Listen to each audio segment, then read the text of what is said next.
Do you have a guru, and at what stage did you receive self-realization? I neither have a guru nor I want you to have a guru. You better become your own gurus. Secondly, I've been born like that. I never got any realization or anything. I just got realization, I should say human realization, when I understood what was the problem with human beings. I worked on all permutations and combinations of human beings because I wanted to have an mass media by which I could give realization to thousands of people. Because any discovery which is made and is not brought to that level, it is absolutely detrimental to the growth. For example, you see, Jesus was crucified. Why? Because he was alone. Only for his mother, nobody knew what he was. At that time, he could not achieve this because you all were not there at that time. And also, other people, you know how the saints have suffered, how every prophet has suffered, because they could not create a mass understanding of it. So at a certain point, it has to become a mass thing. In the tree of life, there are only 3 or 4 flowers in the beginning. But when it grows, when the blossom time comes, then so many flowers are there and they become the fruits. So I just saw that this is the time I have to do this job. So you would call it my human realization when I understood human beings. Of course, even now, sometimes I get shocked the way they behave. I mean, I just don't understand. But I think now I understand them. For those people who can't quite understand that answer, don't think about it too much. There's another gentleman who was asking a question. Well, there has to be somebody special, but find out for yourself. That's the best way. You don't worry about me. You worry about yourself. I must be someone all right. Even if I'm not, doesn't matter. If you are going to get it, why not have it? Any questions? Yes, ma'am.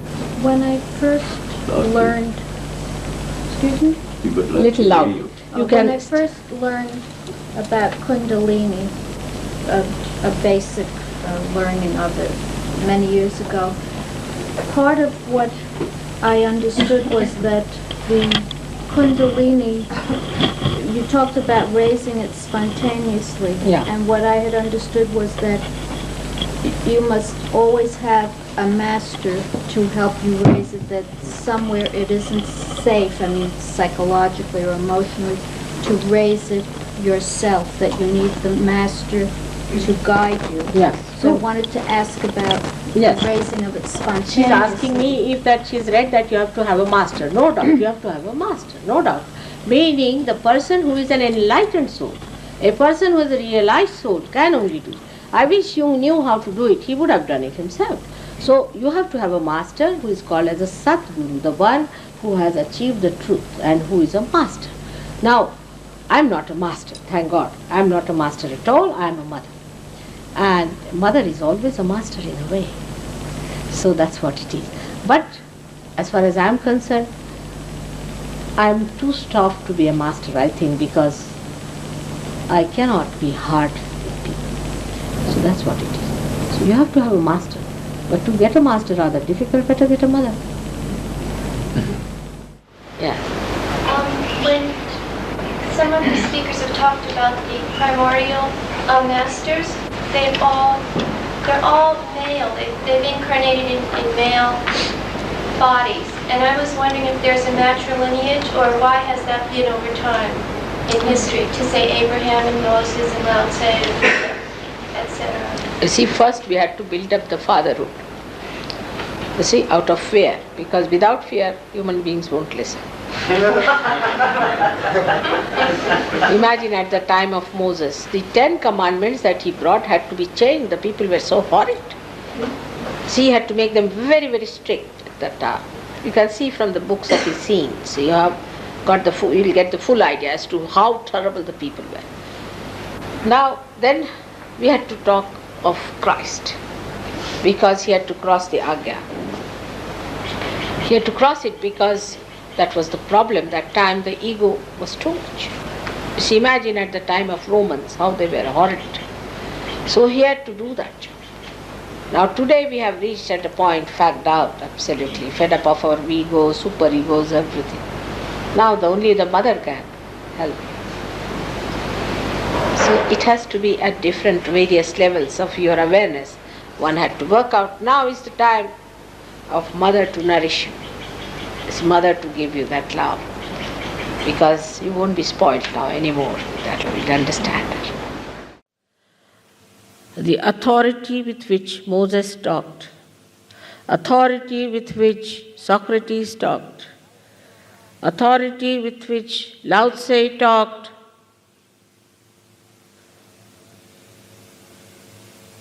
all these great Adigurus, from Adinath to Sainath, they didn't say, if you do this way will be good or that way would be good. No, this is what it is, you better do it.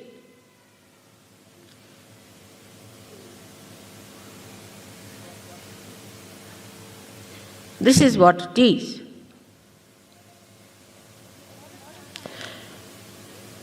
But in modern times, those gurus may not work out. That's why a mother had to come.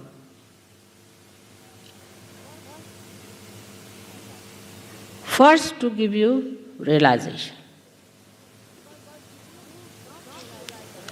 Because these gurus did not realize another point, that their disciples not understand them at all. Whatever they are doing out of awe. But awe doesn't have understanding in it. Or even the earlier ones may have had. The generation that came afterwards did not have. So they turned the gurus into a facade, and the whole building they owned as their own, creating all kinds of problems, killing the universality and the collectivity, because Brahma Tattva is the power of the collectivity. Is in everything, in the atom, in the molecule, in the human heart. Everywhere it is reflected, depending on the reflector. And it controls.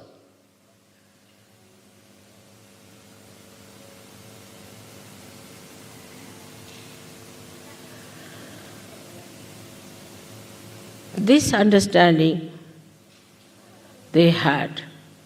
But the human understanding, perhaps they did not have. That if we today tell them something, they might listen to us, but tomorrow they will forget. So it was necessary that you all should be given realization. Otherwise, also without realization, what's the use? What's the use of talking to people about the colors, those who don't have eyes? So realization has to be given. So the first and foremost thing we have to know, that this Sahaja Yoga has worked out because Param Chaitanya is transmitting compassion. It never did before. It never had that kind of an attitude, which it is there because I am a mother. And this compassion has worked it this way, that you all have got your realization, you have achieved a state which we can call as a self-realized souls. But still, because you got it so easily, cheaply, I think still we don't realize what we have got. Still we do not practice meditation, introspection and dedication. Some are very much there. Many people tell me, Mother, people had to do so much to go to Himalayas, do this, do that, and then they got their realization. how is it these people you have blessed? Even some great saints asked me that. What right they had to get this realization?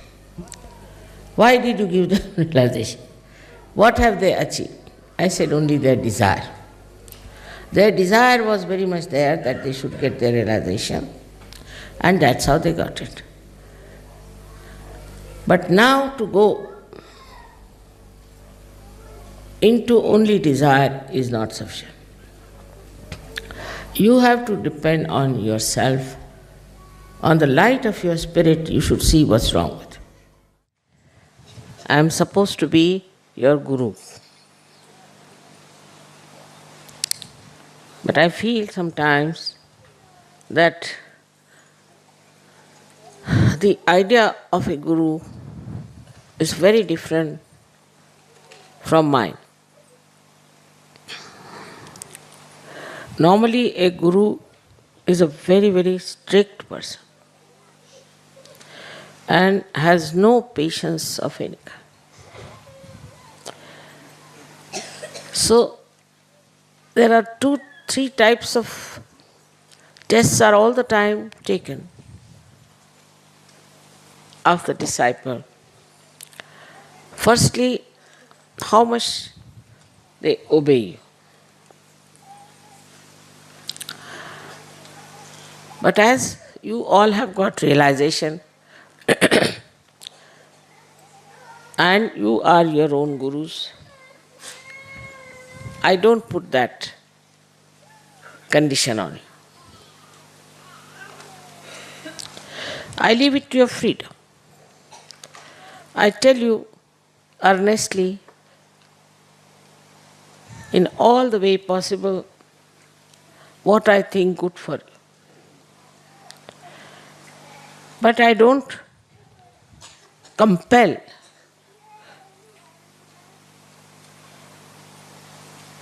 Like these gurus used to do. I mean, they used to beat. They used to hang them on the well. They were so very strict with their disciples, and I've had an experience of this. They never used to smile, no question of laughing,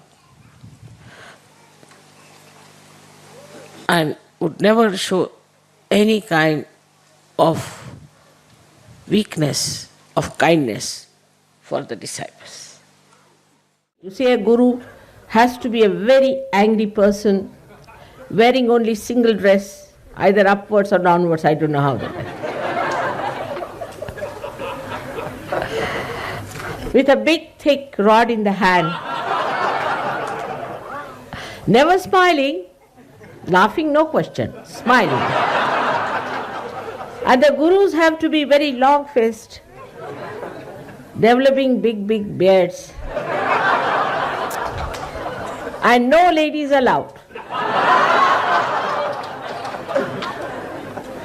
In such a situation, where the women are not to be seen at all.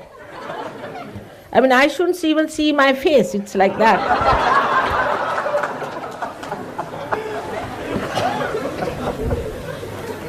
There is a big discussion in all the scriptures, and not scriptures, I would say, the critics, whether a woman should be allowed to do the spiritual practices or not. Imagine. Not only among Christians, you will be surprised. Even in Indian scriptures, whether is woman should be allowed or not to do spiritual practices. Now, when your mother is a woman and she is your guru, what will you do? This is another confusion. Because it is wrong. The whole thing is falsehood, based on no basis at all. You may try anything to say that women are not meant for spiritual life. try any argument, it fails. The whole thing has to be brought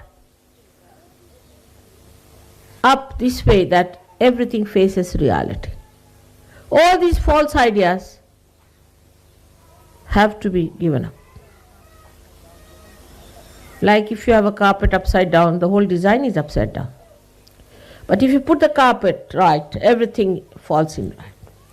And that's why you needed a mother to give you realization and a guru as a mother to teach you that for ascent of God, nobody can be prohibited. Sahaja Yoga is not a military thing. It's just plain, simple mother's love. And of course every mother wants her child to be great, to have all her powers. She wants that, no doubt. How she does it, how she works it out, is her own problem. But how you take it and how you use it is your own problem. I always bow to you people who have got realization, because I think so many saints were never there on this earth. But the saintliness has to be complete. Without that, you cannot help even your family, leave alone your country, and no question of the whole world. So what is needed now is to raise your awakening, to raise your spirituality, to go into a realm of complete support and surrender to the movement of the spontaneous movement of Sahaja.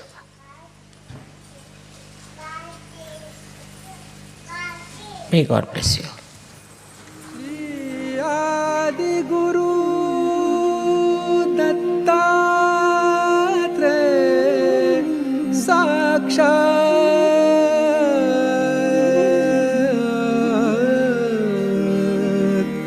Shri Adi Shakti